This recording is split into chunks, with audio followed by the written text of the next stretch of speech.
আজ বেশ সকাল সকাল নীলকণ্ঠ গ্রুপ তৈরি। আমরা এখন বাসের প্রতীক্ষায় সি বিচে।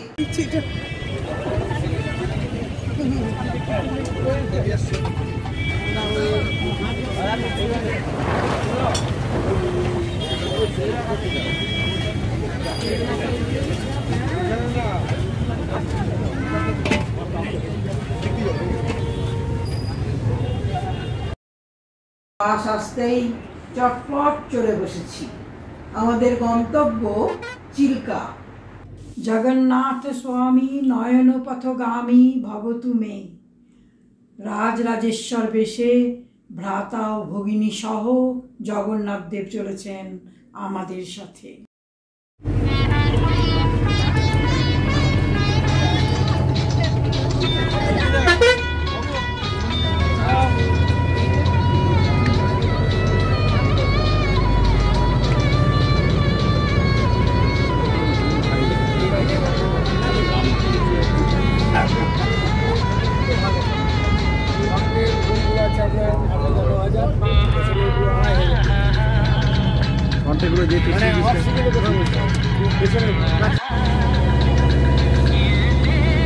বাঁ দিক বরাবর অথই সমুদ্র, আর ডান দিকে দোকান বাজার জনপদ।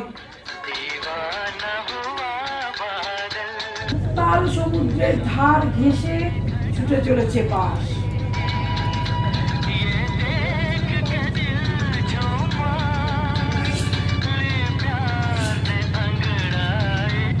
রাস্তার দুধারে সবুজের সমারোহ।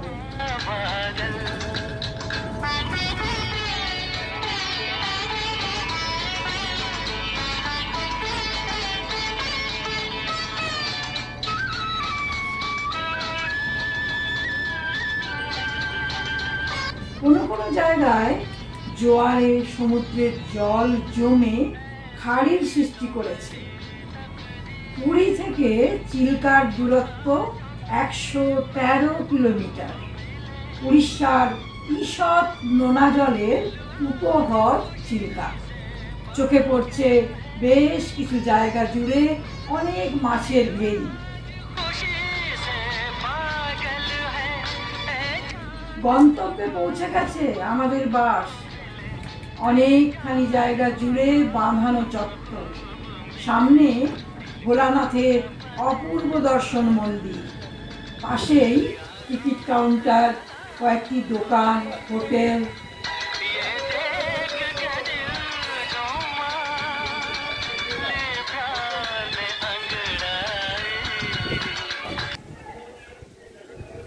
আমরা বাস থেকে নেমে ফটো সেশনে ব্যস্ত। ততক্ষণে আমাদের গাইড পার হেড 500 টাকা করে দিয়ে কেটে ফেলেছে টিকিট। এবার সেফটি জ্যাকেট হাতে নিয়ে নৌকা ভাসালাম জলে। যত দূর চোখ যায় জল, শুধু জল। 1165 বর্গ কিলোমিটার এলাকা জুড়ে এর বিস্তৃতি। ছোট বড় অনেক নদী চিল্কা হ্রদে পতিত হয়েছে। এর গভীরতা 4.2 মিটার।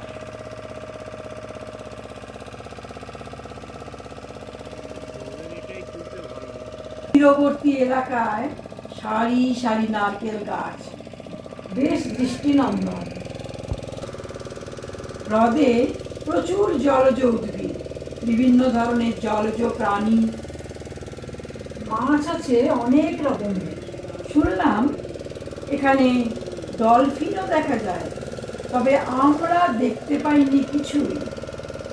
শীতকালে অনেক প্রজাতির পরিযায়ী পাখি চিল্কা হ্রদে আসায় এই হ্রদ তখন বেশ আকর্ষণীয় হয়ে ওঠে। কিছুটা দূরেই মোহনা, সাগরের সাথে মিশেছে চিল্কা। তীরে এসে থামলো তরি।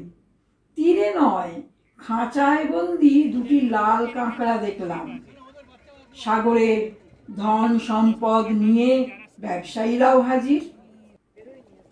ঝিনুকের পেট থেকে মুক্তো বের করে এনে বিক্রি করে ফেলছে অরিজিনাল মুক্ত, অথচ সারাটা জীবন ধরে জীবন সমুদ্র সিঞ্চন করেও হাতের মুঠোয় শূন্য গর্ভ বিবর্ণ ঝিনুক।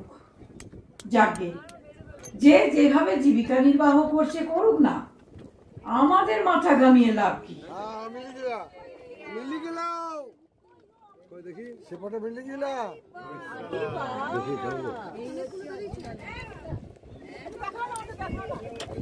এখানে বার করে একটু দাঁড়া, ফটোটা তুলতে দাও, ফটোটা তুলি শুনলি শুনলি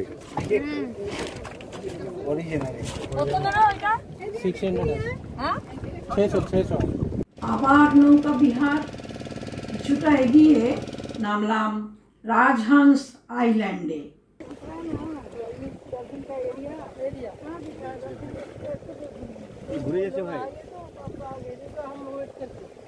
ঝাউবনের ভিতর দিয়ে সরু রাস্তা বরাবর হেঁটে চলেছি। কিছুটা যেতেই একেবারে শান্ত অদ্ভুত নির্জনতায় মাখামাখি একটি সি বিচ দেখে আমরা সবাই উৎফুল্ল। ছবি তোলার লোভ সামলাতে পারলাম না।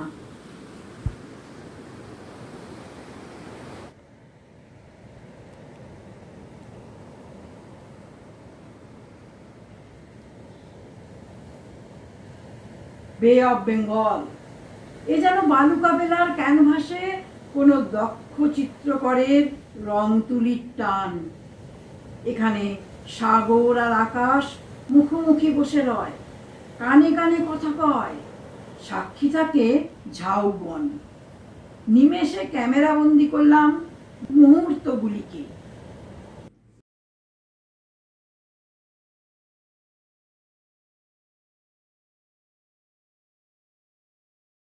ঢেউ নয়, টাপুর টুপুর ছন্দে এলো বর্ষা রানী, ভেজাতে চাইল আমাদের।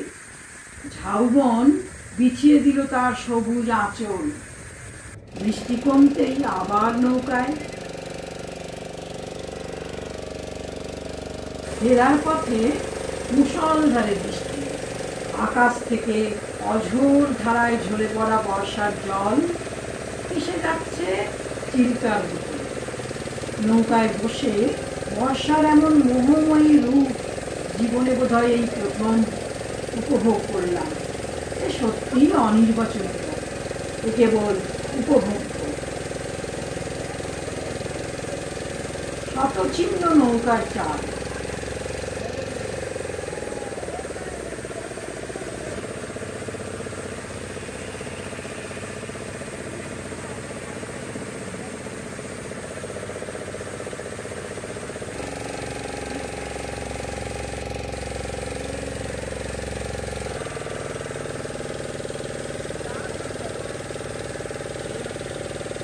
যখন ঘাটে নামলাম আমরা তখন একেবারে কাক ভেজা।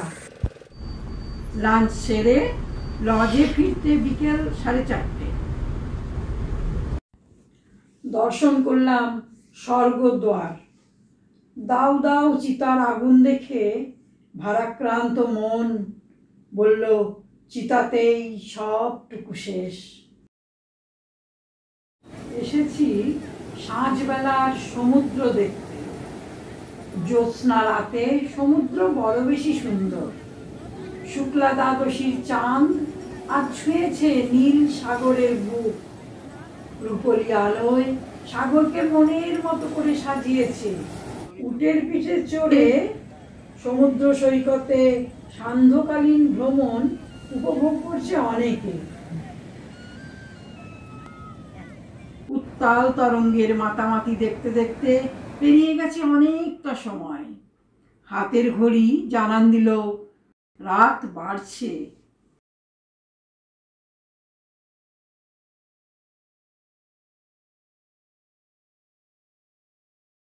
এই 10 জুলাই, আজ আমাদের ফেরার পালা। চটপট বিছানা ছেড়ে তৈরি হয়ে এসেছি জগন্নাথ দর্শনে। আজ প্রভুকে রসগোল্লা ভোগ নিবেদন করা হচ্ছে। আষাঢ়ের শুক্লা ত্রয়োদশীতে কয়েকশো হাঁড়ি রসগোল্লা জগন্নাথ দেবকে ভোগ দেওয়া হয়। ভক্তদের বিশ্বাস, এই রসগোল্লা লক্ষ্মী দেবীকে উপহার দিয়ে তাঁর মান ভাঙিয়ে জগন্নাথ দেব গৃহে অর্থাৎ দেবালয়ে প্রবেশ করেন। কিছুক্ষণের মধ্যেই মন্দিরের গর্ভগৃহে আপন বেদিতে প্রবেশ করবেন প্রভু জগন্নাথ দেব, বলভদ্র ও মা সুভদ্রা। রথের উপরে চলছে তারই প্রস্তুতি।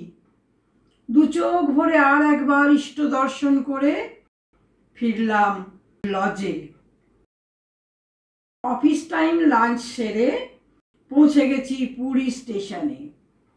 প্রভু জগন্নাথ দেবের অসীম করুণায় নীলকণ্ঠর 51বর্তী পরিবারের সদস্য হয়ে আমরা যারা একত্রিত হয়েছিলাম এই শ্রীক্ষেত্রে একসাথে ফ্রেমবন্দি হলাম সবাই। না না, মন খারাপ নয়, জানি আবার দেখা হবে, হয়তো বা অন্য কোথাও, অন্য কোনোখানে। তবু স্মৃতিটুকু থাক মনের কোণে।